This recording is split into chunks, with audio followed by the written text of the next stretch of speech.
ಕೋಗಿಲೆ ಎಷ್ಟೊಂದು ಕೂಗು ಎಂದು ಕೂಗಿ ಹಾಡುತ್ತಿದೆಯಲ್ಲ. ಏನಿವಳ ಮೈ ಮಾಟ, ಸೂರ್ಯನ ಕಿರಣಕ್ಕೆ ಅರಳಿದ ಪುಷ್ಪದ ಹಾಗೆ ಇವಳ ಮೈ ಮಾಟ. ಇವಳ ಪ್ರತಿಯೊಂದು ಅಂಗಕ್ಕೂ ನಾ ಮುತ್ತಿಕ್ಕಿ ತುಟಿ ಕಚ್ಚಿ ಅದರ ಅಮೃತ ಇರುವುದೇ ಈ ಮನೋಹರನ ಬಯಕೆ.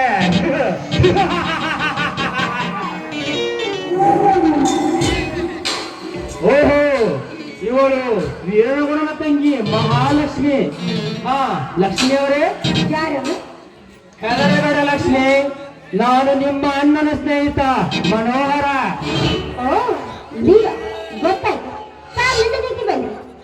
ದಿನನಿತ್ಯ ರಕ್ಷಣೆಯ ಪಂಜರದಲ್ಲಿ ಇರಬೇಕಾದ ರಗಿನಿ ಇಂದು ಎಲ್ಲರೂ ನೋಡುವ ಹಾಗೆ ಹೊರಗೆ ಬಂದಿದೆಯಲ್ಲ ಪಾಪ.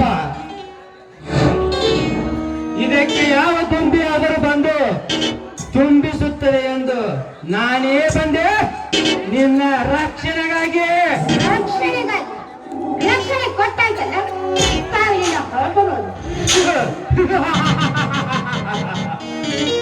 ನಾನು ಇಲ್ಲಿಂದ ಹಾಗೇ ಹೊರಟು ಬಂದಿಲ್ಲ ಲಕ್ಷ್ಮಿ. ಬೋಧನೆಗಳಿಂದ ಕಾಮದಿಂದ ಕಂಗೆಟ್ಟಿರುವ ನನಗೆ ಈ ನಿನ್ನ ತುಂಬಿದ ಬುತ್ತಿಯನ್ನು ಒಂದು ಹಸಿವು ನೀಗಿಸಿಕೊಳ್ಳಲು ಬಂದರೆ ಮೂರ್ಖ. ಊರಿಗೆ ಕೋಟ್ಯಾಧೀಶರ ತಂಗಿನ ಹೀಗಿರ್ಬೇಕಾದ್ರೆ ನೀನು ನನ್ನ ಕೊಳಿಗೆ ತಾಡಿಯನ್ನು ಕಟ್ತೀಯ. ಅದು ನಿನ್ನ ಭ್ರಮೆ ಅಷ್ಟೇ. ಭ್ರಮೆ. ಕ್ಷಣಾರ್ಧದಲ್ಲಿ ನಿನ್ನಂತ ಅನೇಕ ಹೆಣ್ಣುಗಳನ್ನು ಸೃಷ್ಟಿಸಿ ಪಡೆಯಬಲ್ಲ ಈ ಕಲಾಭ್ರಮನಿಗೆ ಭ್ರಮೆ.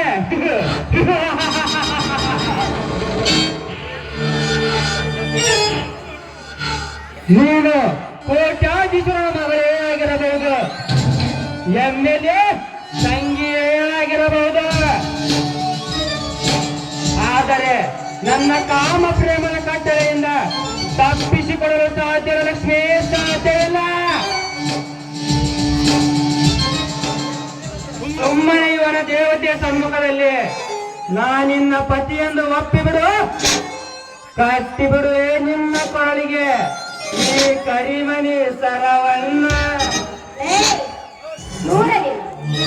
ಒಪ್ಪಿಗೆ ಇಲ್ಲದ ಹೆಣ್ಣಿಗೆ ನೀನು ಕಟ್ಟುವ ಮದುವೆ ಅದು ಸ್ಮಶಾನಕ್ಕೆ ಸಮಾನ.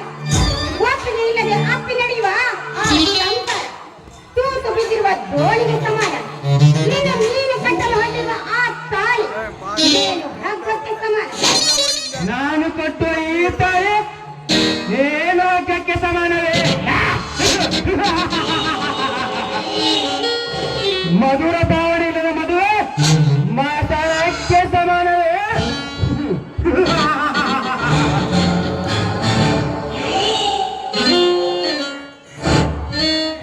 ಏ ಲಕ್ಷ್ಮಿ, ಈ ನಿನ್ನ ಕೆಟ್ಟ ನಿರ್ಧಾರವನ್ನು ಬಿಟ್ಟು ಒಂದು ದಿಟ್ಟ ನಿರ್ಧಾರಕ್ಕೆ ಬಾ.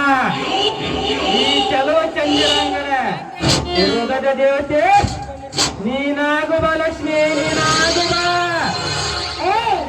ದೂರ ಸೆಂದು ನಿಂತು ಮಾತಾಡೋ ದುರಾತ್ಮ.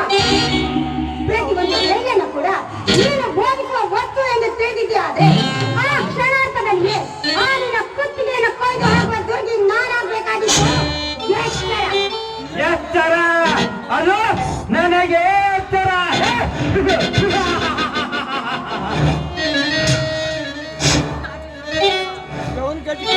ಅದು ಈ ವೀರಾಜೀವನಿಗೆ ಎಲೆ ಹುಟ್ಟು ಎಣ್ಣೆ ಕೇಳಿಲ್ಲಿ ನಿನ್ನಂತ ದುರ್ಗಾ ಶಕ್ತಿನ ಹೆಣ್ಣಿನ ಕಥೆಯನ್ನ.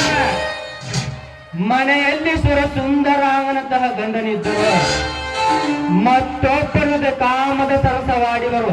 ಹೊಲಸು ಕಂಡರನ್ನೇ ಎಷ್ಟಿಲ್ಲ ಇದೇ ನಿನ್ನ ಸಮಾಜದಲ್ಲಿ. ಮದುವೆಗೆ ಮುಂಚೆ ಗರ್ಭ ಧರಿಸಿ ನಾನೇನು ಆಗತ್ತೆ ಎಂದು ಮಾಡುವ ಹೊಲಸು ರಂಡಗಳು ಎಷ್ಟಿಲ್ಲ ಇದೇ ನಿನ್ನ ಸಮಾಜದಲ್ಲಿ. ಅಷ್ಟೇ ಯಾಕೆ ಮನೆಯಲ್ಲಿ ಕಾಲೇಜಿಗೆ ಹೋಗುತ್ತೇನೆಂದು ಹೇಳಿ ಸಿನಿಮಾ ಪಡೆದುಕೊಂಡು ಅಡ್ಡಾಡಿ ಗಲ್ಲ ಕಡಿಸಿಕೊಂಡು ಬರೋ ಹರಸ ಹೆಣ್ಣು ಅಷ್ಟಿಲ್ಲ, ಇದೇ ನಿನ್ನ ಸಮಾಜದಲ್ಲಿ ಎತ್ತರ, ನೀನು ಎತ್ತರ.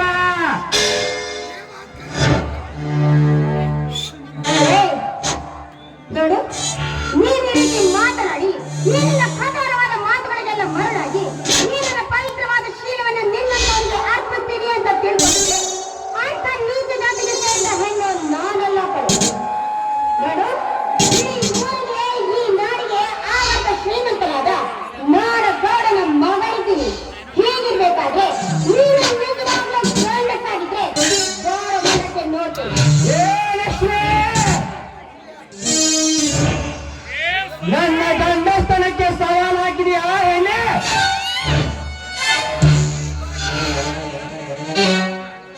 ಪ್ರೇಮದಂಟಿಗಾಗಿ ಸೊಂಟದ ಗಂಟನ್ನೇ ಬಿಚ್ಚಿ ಗರ್ಭ ಧರಿಸುವ ಹೆಣ್ಣು ನೀನು.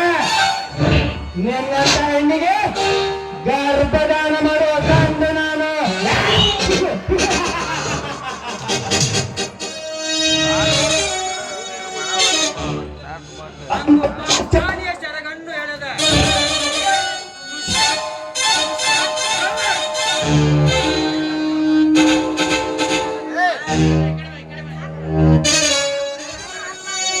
ಅಂದು ಪಾಂಚಾಲಿಯ ಸೆರೆಗಣ್ಣು ಹೇಳಿದ ದುಶ್ಯಾಸನಿಗಿಂತ ಕಠೋರವಾಗಿರುವ ಮನೋಹರ ನಿನ್ನ ಶೀಲ ಕೆಡಿಸದೆ ಬಿಡಲಾರೆ.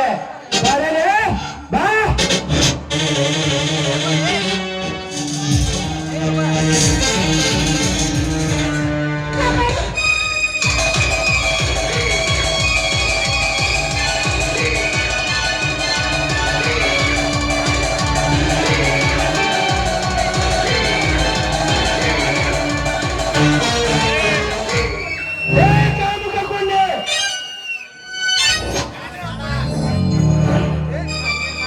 ಕೈ ಬಿಡಲೇ ಈ ನಿರುಪರಾಜ ಹೆಣ್ಣನ್ನು.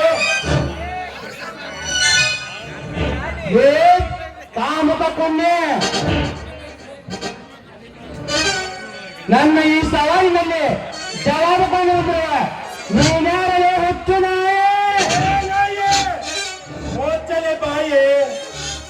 ತಾಯಿ ನಾಡು ತಾಯಿ ವಿಷಯಕ್ಕೆ ಯಾವನೇ ಅಡ್ಡ ಬಂದ್ರು ನುಗ್ಗಿ ಹೊಡೆಯೋ ಈ ಕುರ್ಗಾರ ಬೀರ ಸಂಗೋಲಿ ರಾಯಣ್ಣನ ವಂಶದ ಶೋರ.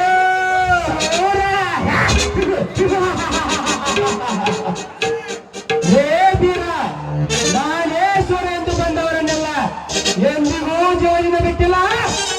ಏ ಮನೋಹರ, ಸುಮ್ಮನೆ ಅವರನ್ನು ಕೈ ಬಿಟ್ಟು ಹೊರಟೋದ್ರೆ ನಾಯೇ, ಹೇ ಹುಚ್ಚು ನಾಯೇ, ನಿನ್ನಂತ ಕಚಡಾರವನಿಗೆ ಅಂದರೆ ಈ ಕುವರಿಯನ್ನು ನಿನ್ನ ಕೈಗೆ ಸಿಲುಕಿಸಿ ಹೋಗಲು ನಾನೇನು ಹೇಳಿ ಅಲ್ಲದೆ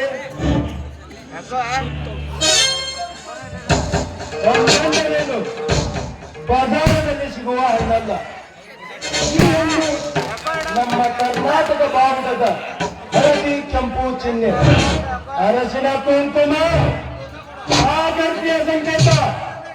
ಬಾಹುತ ಮುಟ್ಟಿದ್ರೇನೆ ನಾವು ಸುಮ್ಮನೆ ಬಿಡೋದಿಲ್ಲ. ಅಂತಾಗಲೇ ಈ ನಿಜವಾದ ಹೆಣ್ಣನ್ನು ಮತ್ತೆ ಅಂದ ಮೇಲೆ ಈ ಕುರಿಗಾರ ಬೀರ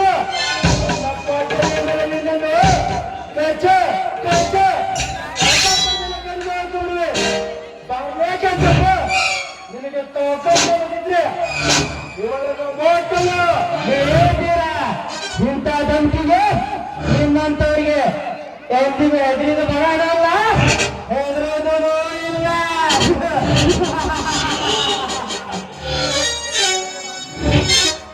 ಲೇ ಬೀರ, ನಾ ಮುಟ್ಟಿದರೆ ಸುಟ್ಟು ಹೋಗೋದಿನ.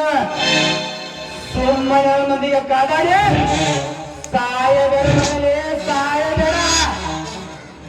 ಇದು ಸರ್ಪ, ಹೇಳಿದ್ದ ಗಡ್ಡ ಸರ್ಪ.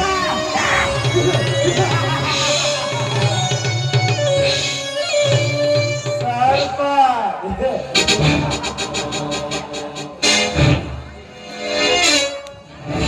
ಸಿಡಿತ ಗಡ್ಡ ಸರ್ಪ. ಮನೋರ,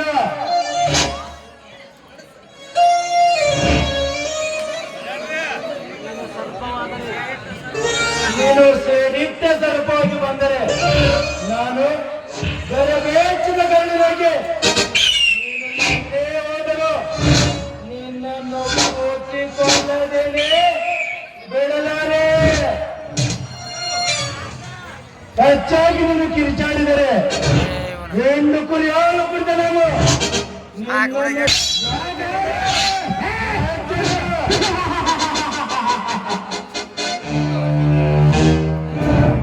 ಎಚ್ಚರ ಎಂಬ ಮೂರಕ್ಷರ ಪದ ನಮ್ಮ ಆದ್ಯ ಮುತ್ತತ್ತರ ಕಾಲದಿಂದಲೂ ಆಗಿದೆ.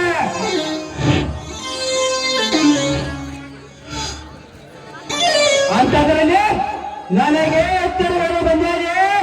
ಕುರಿ ಕಾಯುವ ನಾಯಿ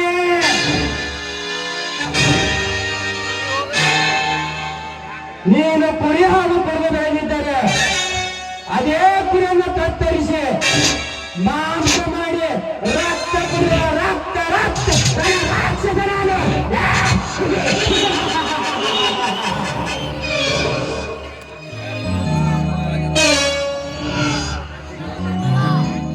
ಲೇ ಬೀರ, ಇದೊಂದು ಸಮಯ ಹೋಗಿ ಅಂತ ಸುಮ್ಮನೆ ಬಿಡ್ತಾ ಇದ್ದೇನೆ. ಮುಂದೊಂದು ನೋಡ್ತಾ ಇರೋ ಈ ನನ್ನ ರಂಗನಾಟದಲ್ಲಿ ನಿನ್ನ ತಗವ ಹೇಗೆ ನೆಲಕ್ಕೆ ಉಡುತ್ತೆ ಅಂತ ಬರ್ತೀನಿ ಮಗನ ಬರ್ತೀನಿ. ನೀನು ಎಚ್ಚರ, ಅವಳು ಎಚ್ಚರ.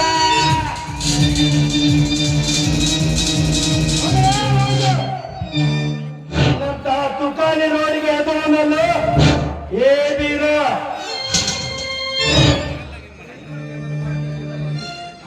ಯಾರಮ್ಮ ನೀನು ಒಂಟಿಯಾಗಿ ಈ ಜಾಗದಲ್ಲಿ ಬರೋದು? ಹೋಗಮ್ಮ, ಹೋಗಿಬಿಡು ಮನೆ ಕಡೆ. ನಾನು ಕೂಡಿದ ಜೀವನಗಳನ್ನು ಇದ್ದೀನಿ. ಅಂದಹಾಗೆ ಕತ್ತಲ ಕಾಲದಲ್ಲಿ ಬಂದು ನನ್ನ ಮಾನ ಪ್ರಾಣವನ್ನ ರಕ್ಷಣೆ ಮಾಡಿದ ನಿಮಗೆ ಶರಣಾರ್ಥಿಗಳು.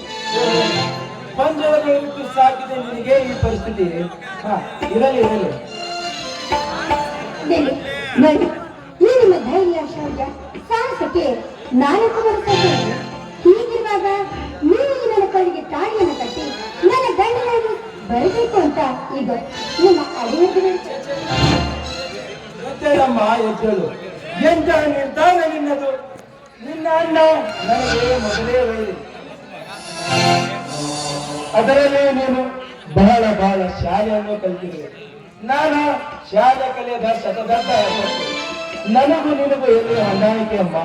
ಇಂಥ ಇದಕ್ಕೋ ನಿನ್ನ ಮಾತನ್ನು ನೋಡಿ, ಪ್ರೀತಿ ಅನ್ನೋದಕ್ಕೆ ಯಾವುದೇ ರೀತಿಯ ಅಂತರವಿರೋದಿಲ್ಲ. ನಾನು ಕಲ್ತವೇ ಆಗಿರ್ಬೋದು, ಶ್ರೀಮಂತನೂ ಆಗಿರ್ಬೋದು. ಆದ್ರೆ ನಿಮ್ಮನ್ನ ಮದುವೆ ಆದ್ಮೇಲೆ ನಿಮ್ಮ ಕುರಿಮರಿಗಳನ್ನ ಕಾಯ್ತಾ ಈ ನಿಮ್ಮ ಮನೆಗಳಿಗೆ ಒಳ್ಳೆ ಹೆಸರು ತರ್ತೀನಿ. ಇದು ನನ್ನ ಅಣ್ಣ. ಆದ್ರೆ ನಿಮ್ಮನ್ನ ಕಾಯ್ಬಿಡೋದು. ಅಯ್ಯೋ ಶಿವ ಶಿವ, ನಾಳೆಯನ್ನು ಮಾಡಬಿಟ್ಟೆಯ ಅಮ್ಮ. ಅಯ್ಯೋ ಬ್ರಹ್ಮಲಿಂಗೇಶ್ವರ, ಈಗೇನು ಮಾಡಲು ನಾನು? ಈ ವಿಷಯವನ್ನು ನನ್ನ ಅಣ್ಣನಿಗೆ ಹೇಗೆ ಹೇಳುವುದು? ಇದೊಂದೇ ಕಥೆ ಆಯ್ತಲ್ಲ, ವಿರತ್ನ ಕಾಳಿದಾಸನ ಕಥೆ ಅಂತಲ್ಲ. ನೋಡಿ, ಅಂದು ಆ ಕಾಳಿದಾಸನ ಹೆಂಡತಿ ತನ್ನ ಗಂಡನನ್ನ ಕವಿರತ್ನ ಕಾಳಿದಾಸನನ್ನಾಗಿ ಮಾಡಿದೆ. ಆದ್ರೆ ನಾನು ಇಡೀ ಊರಿಗೆ ನಿನ್ನ ರಾಜನನ್ನಾಗಿ ಮಾಡ್ತೇನೆ. ಈ ಮಾತು ಸತ್ಯವೇ? ಇದನ್ನು ನಾನು ನಂಬಲೆ. ನನ್ನ ಈ ನಿಮ್ಮನ್ನ ಬೇಸಿದ ಮೇಲೆ ಆಳೆ, ಈ ಊರಿನ ದೇವರ ಮೇಲೆ ಈ ನನ್ನ ಮಾತು ಸತ್ಯ. ಆದರೆ ಮದುವೆ ಅಂತಾದರೆ ನನ್ನ ಅಣ್ಣನ ಕೇಳಿಯೇ ಆಗುವುದು. ನೀವು ಮುಖ್ಯವಾಗಿ ಆದ್ರೆ ನಿಮ್ಮ ಮಕ್ಕಳಿಗೆ ಅಂತ ಹೇಳಿ ನಡೆಯುವುದು.